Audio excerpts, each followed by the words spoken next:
Living standards are at risk of crashing. Let's have a look. Hello everyone, Florian here, and welcome to another episode of HeiseSays. Grab your nice warm cup of instant coffee, even cheaper than store-bought, and let's check out this article from Yahoo Finance, guys. Let's jump it in. There we go. See, it's still all working. I know it's been a while since I've posted videos. Unfortunately, it's no excitement or drama, just good old-fashioned work a lot.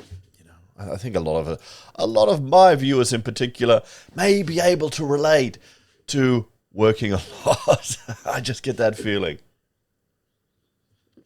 Particularly those of you that are in construction or in your professional industries. So let's have a look at this one. Alarm bells over at-risk living standards.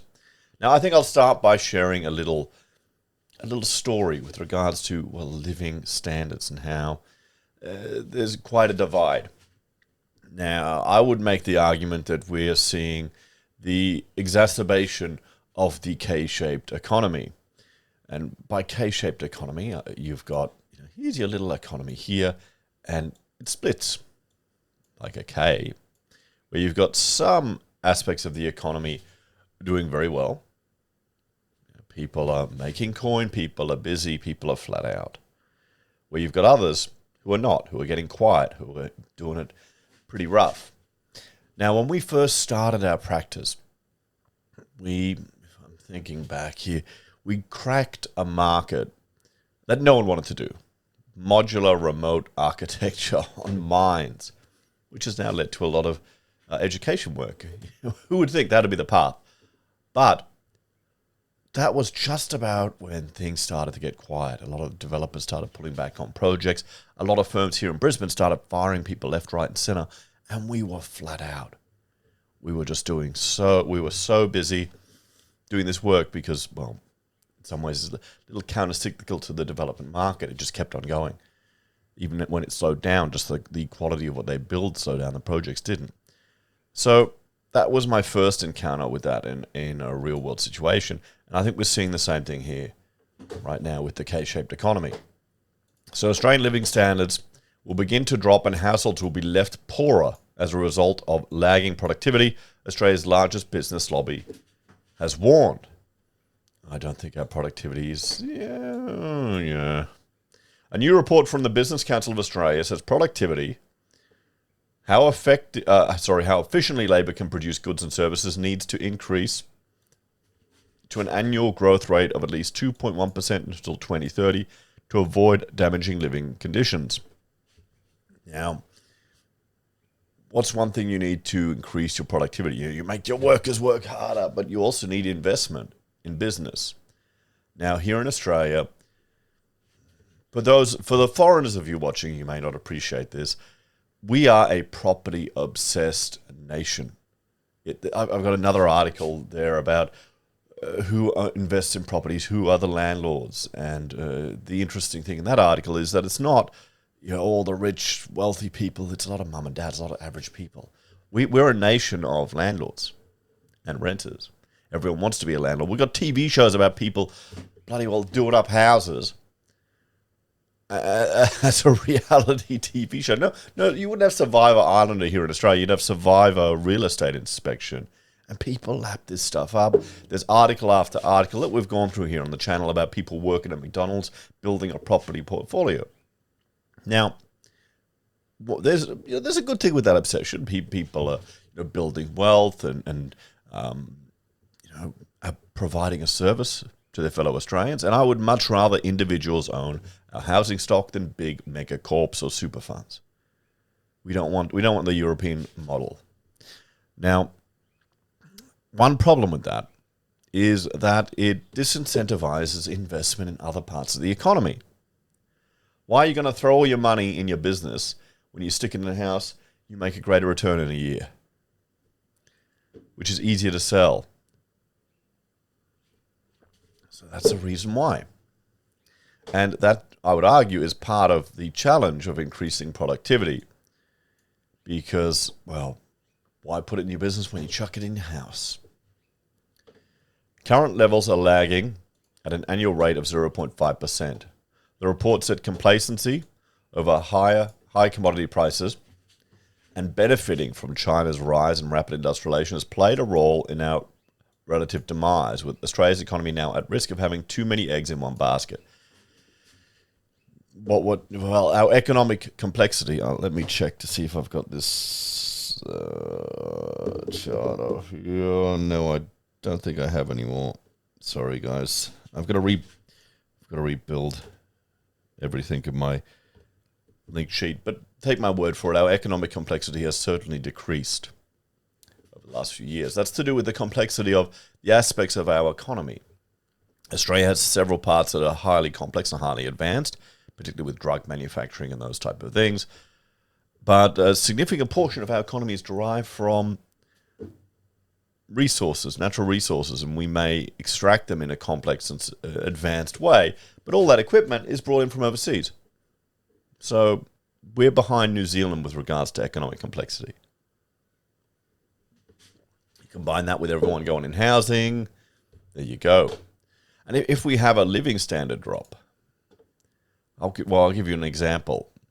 Now, for the regulars of the channel, you know that all the income I derive from my vast YouTube platform, I've been using it for years to justify continued paying of all of the children's swimming lessons and other extracurricular things like dancing and soccer. This shit adds up, guys. It really does. So thank you for watching my videos and supporting the channel, because that means I've just said, yep, no matter what they want to do, although we are sensible with it. Now, we made the decision, and I'll probably go into greater detail about this in another video, to send our 4 big kids to a local school. So, because up until then we were homeschooling, now we sent them to a local primary school, and they absolutely love it. They really love it. They're doing really well, and a few interesting tidbits have come out of that. Now, because homeschooling kids are not antisocial, they're usually used to mixing in groups of cross age groups, multiple age groups. So the year differentiation was new and novel to them. So the whole stereotype of a homeschooler not knowing how to socialize, that's bullshit. That's not the funny thing. That's all worked out well. They love it. They want to go every day. There you go. I think it took about 2 weeks for our eldest daughter to start bugging us about having a mobile phone, because all of her friends have a mobile phone. We want to restrict our children's access to social media. We think it's too damaging, and we are pretty, we're millennials. We are not no screen time for our kids. You need to learn how to use a computer and become the master of it, but we are controlling access to it quite strictly, much more than my parents even, well, I shouldn't say that. They had no idea of the technology. None of us did back then. So there you go. 1 week we're getting the peer pressure of buying a mobile phone. Then another week our son is going, can we go to Fiji for a holiday as a family? Now, I've got 7 kids. We're not going to Fiji for a holiday. If I'm going to drop 20, 30 grand on holiday, I'll renovate the bathroom. Or I'll put it off the mortgage. We'll go camping, son. You'll love camping. And then another story my wife shared. Now, I mentioned the swimming and the activities because there's school swimming now. And even though we're going every week to the local swimming pool, I told Rachel, put the kids in it. We don't want them to miss out. Do it. And that's not an insignificant amount of money when you have 4 children attending a school. I think it's $130 each, so I'm getting close to $500 for these swimming lessons. Now, I'm in a situation where we can afford that type of money without any concern. And part of that is thanks to the YouTube income stream. Although with me churning out 3 videos a bloody month, it's not what it was. But you understand. But then Rachel was overhearing another parent where they were having a conversation that one of them had won a radio contest for a cost of living support payment or something from the radio competition. And it was a couple of $100, and she was thankful that they could use that to pay for the swimming lessons. This is showing you that the dichotomy in our economy here. You've got some people who are fine, and you've got others who are struggling right under the surface. And I think this is only going to get worse with the way things are going, particularly as we have more and more people are locked out of the property market because the entry is just getting harder and harder. So let's have a look here. The 2.1% goal is drastically ahead of the anticipated average 20-year growth rate of 1.2% forecast in 2023. In the 2023 intergenerational report, the BCA stating that the last decade of productivity growth was the worst in 60 years. Well, I make the argument, you're not going to see that growth. Why would you bother? Why would you bother putting all your money into your business, all the stress, all the bullshit that deals with it? So what? You could probably sell it, hopefully, eventually, and retire, pass it on. I had a friend. He had a successful business. He was looking at just getting some touching waters to see how much he could sell it for. The building he'd bought to put his business in was worth more than, or was less hassle, more liquid, easy to change. This is why everyone gets into property here in Australia, guys. So let's make a prediction. I don't think productivity is going to increase because I don't think there'll be the necessary investment to do that unless the government needs to interfere in the market and incentivize that, or they need to reduce interference in the property market to incentivize it. Not going to happen. So we're going to see a exacerbation of the K-shaped economy and a reduction in quality of life. You'll see it. There'll be some people that will, be struggling to pay for small things, and there'll be others that won't even notice it. BCA Chief Executive Brand Black, who represents Australia's largest companies, including telco giants Optus, Telstra, the big four banks, and supermarkets, said things need to drastically reverse with future wages and economic growth at risk. The past decade saw our living standards grow at the slowest rate since the Great Depression in the 1930s, and unless we turn it around, the next decade could be even worse, Mr. Black said. Plain and simple, if we can't get productivity moving, we won't see sustained real wages growth. And it will be harder to control inflation and enable the Reserve Bank to bring down interest rates. I don't think we're going to see a productivity growth. People will offshore before they invest in here. People aren't even investing in young people to give them a shot to start their careers. They're offshoring those roles. I had a colleague at university. She started up an architectural practice and she offshored all the drafting. And her people were just doing markups, sending it back. The sad thing is, I can understand from an economic sense why you would do it. It's cheaper, it makes sense. But then you're not helping people get a job, get up the ladder, learn. You're missing out on the necessary pain of detailing and drafting a project because all you're doing is marking up someone else's work. Mr. Black says, government measures to reduce regulatory red tape, boost research and development in new technology, and reversing workplace laws and unwind complex industrial relation changes was critical to boost business confidence and drive growth. There's a lot of sensible things here. Red tape is just painful. We've got the misinformation bill now before the Senate. I want to do a video on that when I get a chance, but I'm just reading through the reams of bloody changes to another act. There's so much red tape and bullshit here in Australia. We are a nanny state through and through. We haven't changed much from the time it was a prison colony. We still want our rules. Reversing workplace laws, you're going to always have a struggle for that. Complex industrial relation changes. It's not the challenge is. Look at Toyota. Have you read the agreements they had with their workers? Have you gone through those? They were so complex, so many things that they were getting. You do this, you do that, you do that. Where's Toyota now? Hopefully, if we've got a greater push to more conservative, free economy thinking, but I don't think so, not here in Australia. Maybe I'm just becoming too cynical, guys. Taking aim at multi-employer bargaining changes, Mr. Black attacked the policy for taking workplace laws back to the 70s and hampering the ability for businesses to invest and innovate. Well, no, they will continue to invest and innovate. They just won't do it here in Australia. I mean, you've even got pensioners who are retiring overseas. So that's the Australian pension getting paid out to people getting spent in Vietnam or Thailand because they can get a better quality of life there. Honestly, quality of life of people has dropped. I think a big problem with all this boomer hate is you've got millennials who don't realize that they're not going to get the same quality of life that their parents had with the same skills and the same amount of work. Because Australia's changed. Our population has grown significantly. We haven't got any other major cities. We just keep plowing everyone in. Oh, there's another article that is discussing all these free empty houses in the middle of bloody nowhere where you move and your kids get a meth addiction. Yeah, oh, sure. No, you're unemployed, your kids are on meth because you live in a shit house because it's free. Don't do that.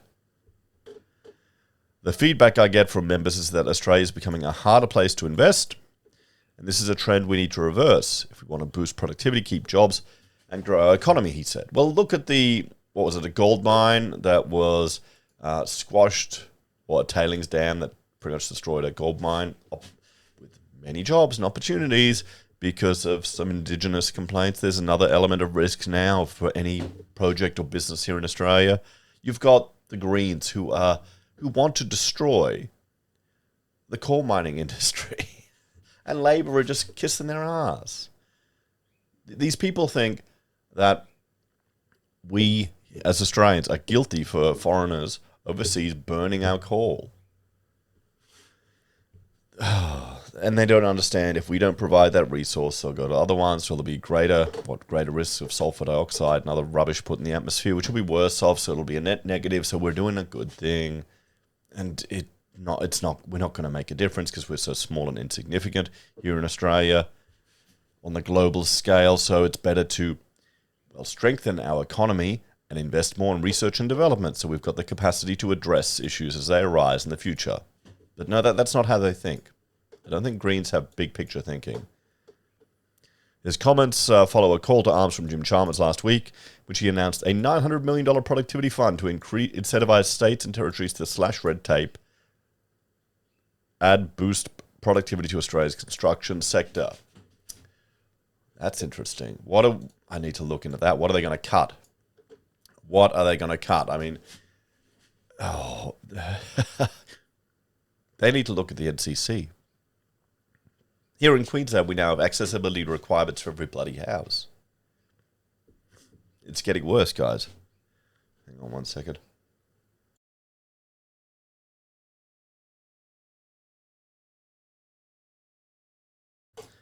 These yearly or 3 yearly changes, you're adding cost every time. It's one of the pillars of the robust housing economy here in Australia. But good luck to Jimmy. Hope it happens. Although Mr. Black welcomed the announcement of the fund, he said provisions needed to be expanded like stamp duty reform and the further slashing of red tape. Oh, Australia loves their red tape. I mean, you've got so many people, all their job is just writing red tape. Treasurer Jim Chalmers' recent announcement of a national productivity fund is a significant step in the right direction, and the key will now be implementation and achieving scale, he said. However, Mr. Black's calls to re-examine industrial changes have been rejected by the union peak policy, the ACTU, of course not. Secretary Sally McManus accused the big business lobby of using uneven productivity growth as an excuse to hamper wage rises and putting shareholder profit ahead of investment into employees. Why the hell would anyone invest in employees in Australia? Why would you do it? There's no loyalty anymore. Don't expect it. Ah, boy. Good old Sally. Big business has chronically underinvested in the economy, particularly in the last 6 or 7 years, preferring to pay off shareholders instead. We're all shareholders. Everyone who has super, you all reap the benefits of it. It's not a us versus them. You're the same bloody people. Oh, boy. I mean, this is all the unions can do. It's still good old class and sex division, isn't it? This means record low levels of employer investment in vital workforce training, she said. Yeah, no, she's right there. There's no incentive to train. People will offshore. They'll find other ways. People are making, businesses are making, look at Macca's. How much they've invested in all their digital bloody screens and things, so you rock up and press buttons. I mean, it's Macca's is a starter job for people. It's an important first step. Everyone should have a shit kicker starter job. The thing is, you don't want to be stuck in the shit kicker. Well, it should be. I remember working at Woolies, seeing these people work there who were really old. They were like 30. And I thought, oh, I don't want to be stuck doing that. So, I'll study, I'll do this, I'll do that. And sure, it was encouraging. It incentivized me to focus on my studies. But now that I'm a bit older, I can appreciate why you'd want that. A nice, simple job where you don't have to think, no stress. Yeah, but I don't think it's for me. But everyone needs to start somewhere, and that's what these jobs are. But it's so expensive. It is so expensive to hire people, particularly when they're useless and have no skills. So that disincentivizes people to invest in workforce training. Because why would you do it when you could hire someone offshore at a fraction of the price? Or you can invest in infrastructure that can replace it. The thing is, this is the argument where you've got your supply demand curve here, guys. And this here's equilibrium, and the government, artificially changes it, puts in mechanisms to alter the actual amount of people that can work because you've got a minimum wage. It sounds good in practice, but you've got to understand it locks some people out of the economy. So if you want to argue for interventions in the economy to set minimum standards of payment and wages and those type of things, that's fine. You can make that argument, but then you've got a duty of care to look after those people that can't get a foothold. So that I would argue then you can't argue for minimum wages and those protections and then bitch about dole bludgers. Okay, there are always going to be some that a current affair will chase after some stupid bloody bludger. That's the detritus that you have to deal with to ensure you've got a safety net in there. That's just the cost of business. Okay? So that's another... Anyway, I'm going off on story time again. Australia's high concentration of big business also stifles innovation and competition by crushing small business. They've made no mention here of property, have they? It should be Australia's obsession with property is crushing the incentive to invest in small business. How many of you, viewers of the channel, that have a small business that had a good year, but then you looked at your property just doubled in value or blew it out of the water? What are you going to do?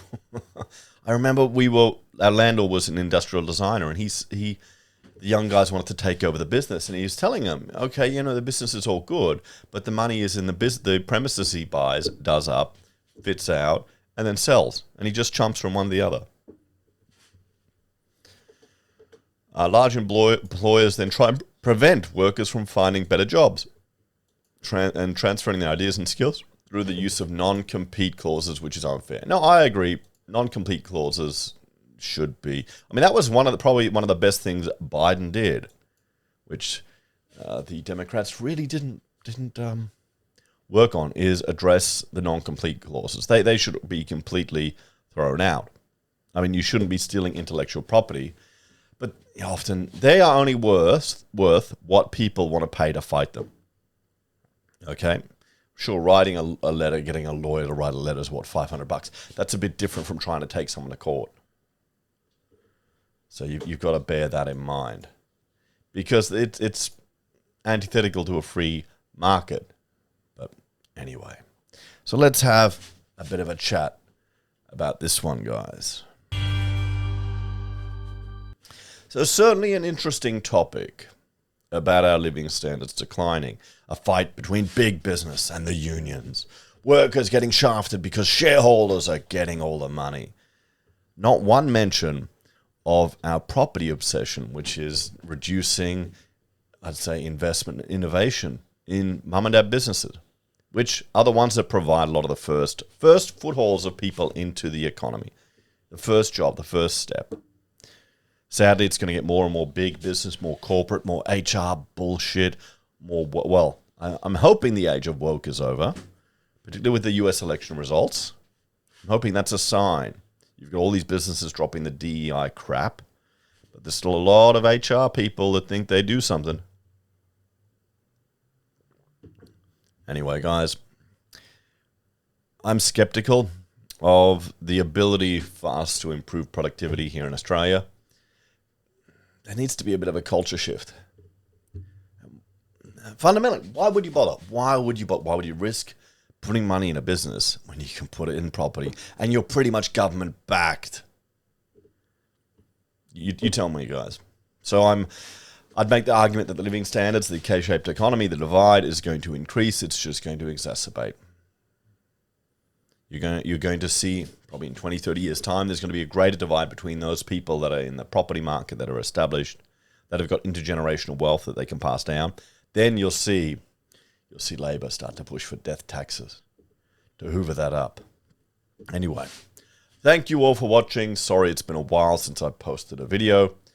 Have a great day, and let me know your thoughts and opinions on this rambling video in the comments below. Take care, everyone. Have a great day. See you next time.